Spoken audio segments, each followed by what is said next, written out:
शौनकादिक ऋषियों ने कुछ भी विलंब ना कर कर सीधा पूछा, ऐसी कोई कथा सुनाइए जो मानव का कल्याण कर सके।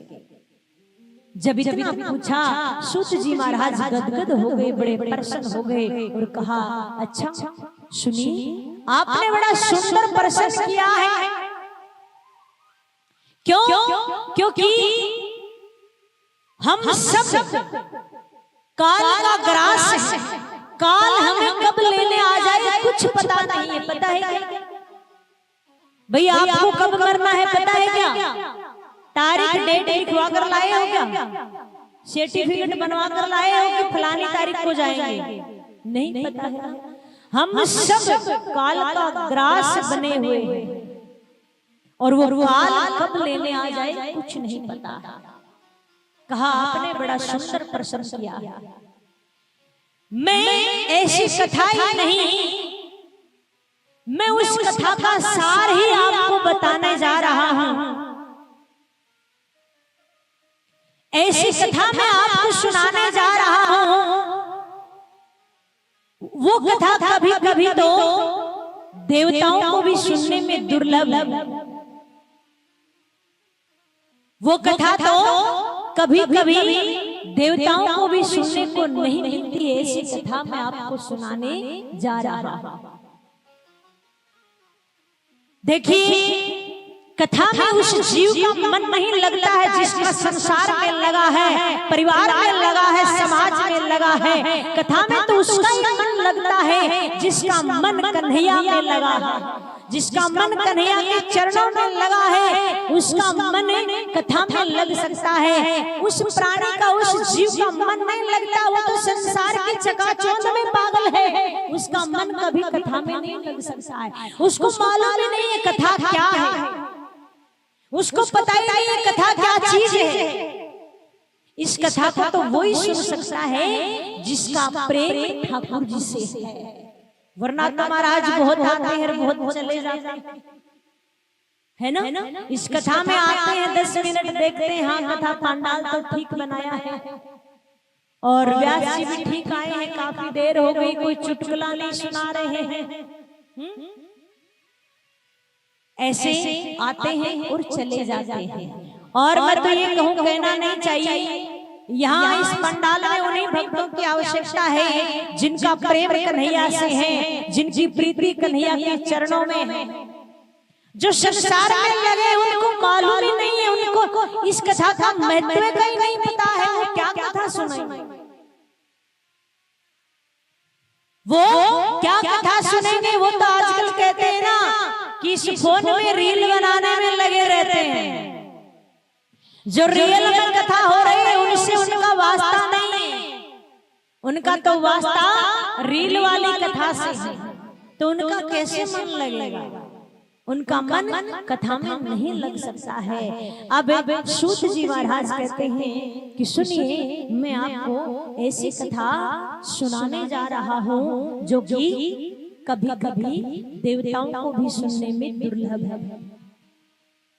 जब राजा परीक्षित को 7 दिन में मरने का श्राप मिला कि 7वें दिन आपकी मृत्यु होने वाली है, तो उसका मोक्ष करने के लिए सुखदेव जी महाराज यही कथा उनको सुना रहे हैं। और जब देवताओं को पता लगा कि ये कथा श्रीमद् भागवत कथा राजा परीक्षित को सुना रहे हैं श्री सुखदेव मुनि महाराज, तो वो क्या करते हैं? अमृत का कलश लेकर आते हैं।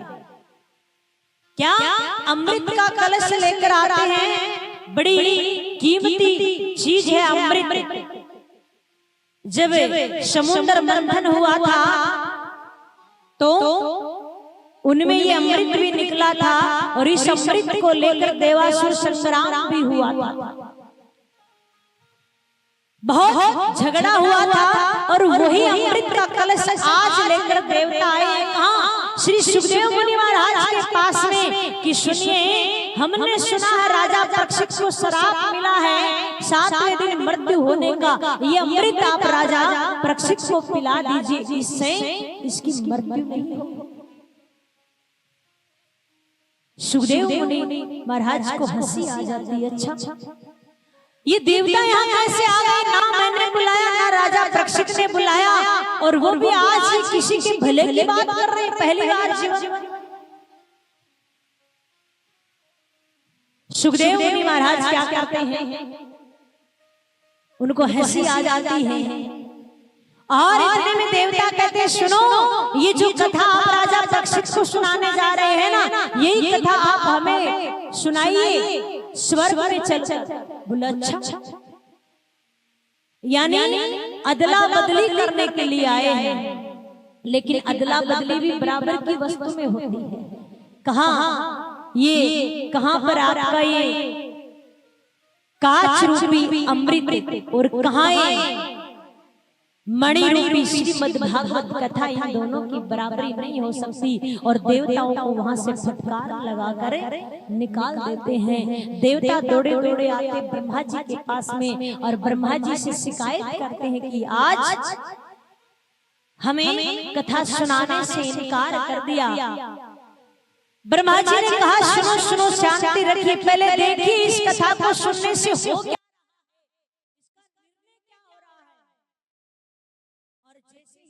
सातवें दिन राजा परीक्षित का उद्धार हुआ, मोक्ष होता देख आश्चर्य में पड़ जाते हैं ब्रह्मा जी, और एक तराजू लेते हैं, एक पलड़े में भागवत जी को रखते हैं, दूसरे पलड़े में समस्त शास्त्रों को, ग्रंथों को रखते हैं, और जैसे ही पलड़ा उठाते हैं भागवत जी का पलड़ा नीचे यूं का यूं रह जाता है, और जितने भी शास्त्र उनका पलड़ा लटक जाता है ऊपर। अब वहां पर महाराज जब ये हो रहा था तो संत महात्मा भी विराजमान थे कि कहा ये कैसे हुआ, ये कैसे हुआ। अब संत महात्माओं ने जब देखा भागवत जी का जो पलड़ा है नीचे झुका हुआ है, क्यों झुकता वही है जिसको फल लगता है, जिसमें वजन होता है, वही झुकता है। संत महात्माओं ने घोषणा कर दी कि ये कोई पोथी नहीं है, ये कोई पुस्तक नहीं है, ये कोई किताब नहीं है, ये तो साक्षात हमारे कन्हैया विराजमान है, और इसके प्रत्येक अक्षर में साक्षात हमारे ठाकुर जी की श्यामलता समाई है। चारों ओर हमारे कन्हैया की जय जयकार होने लग जाती है, सब ठाकुर जी की जय जयकार